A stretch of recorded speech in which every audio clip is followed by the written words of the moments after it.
تاسو اهل سنت والجماعت او بیا په اهل سنت والجماعت کې د حضرت امام اعظم ابو حنیفه کوفی رحمه الله مقلدین زمونږ د تاسو په دې خطه کې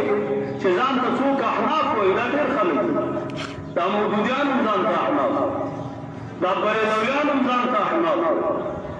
خو د حنفیت رښتونې ترجماني چې کړې ده دا علماء دیوبند کړې کسر الله تبارک وتعالى جمعهم وشکر الله مساعيهم الحمدلله موږ د دوی سره تعلق دی د دوی شرف د تلمذ راته حاصل دی او د دوی چې کوم منهج دی کوم تفسیر دی کوم بیان دی کوم وضاحت دی د حنفیت دا زمونږ هم دی او په همدې ډول وایي بناء دا یو لوی سعادت دی او دا یو لویه نعمت ځینې خلک د یوې خبرې وضاحت د ملګرو ته کوو دا موږ چې ځان ته دیوبندیان وایو وجه دا ده دیوبندیانو شاګردان زموږ سلسله د تلمذ په اکابرو د علماء دیوبند یوه وجه دا ده او دویمه وجه دا ده چې کوم منهج د علماء دیوبند زمون د اکابرو د علماء دیوبند چې کومه طرز او طریقه ده دارالعلوم دیوبند چې په کوم مقصد باندې د هغې بنیاد ایښودل شوی حضرت شیخ صاحب مبارک به فرمایل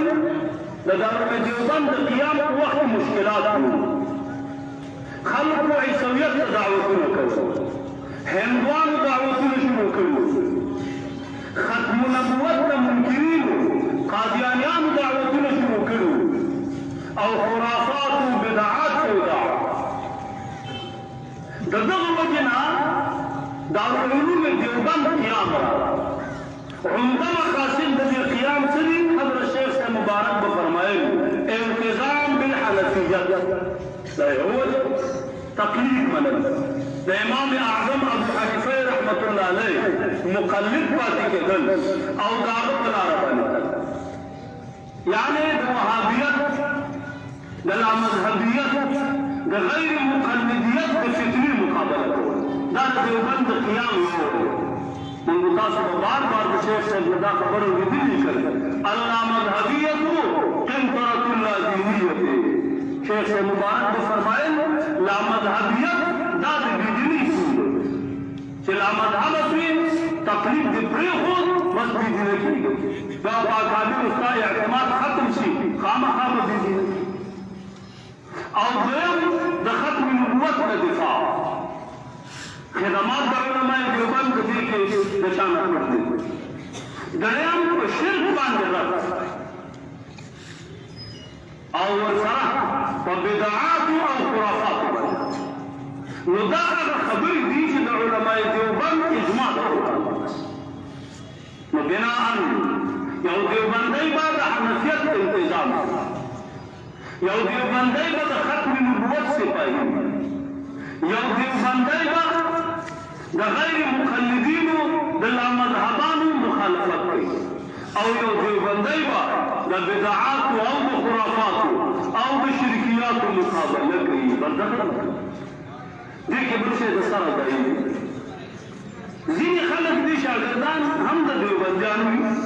استادان هم علماء دیوبند وي اقرار هم په دې باندې کوي چې موږ د علماء دیوبند شاګردان یو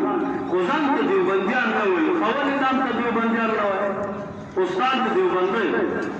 سلسله د احادیثو په علماء دیوبند باندې ورځي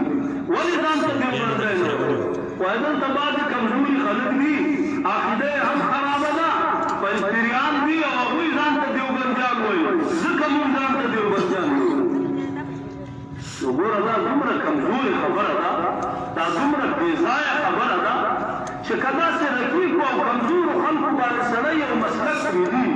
بیا خو احناف هم ځان ته ووایي ولې تاسو ته نه ده معلومه جارالله زمخشري د څومره خرابې عقیدې خاوند دی معتزلي دی خو حنفي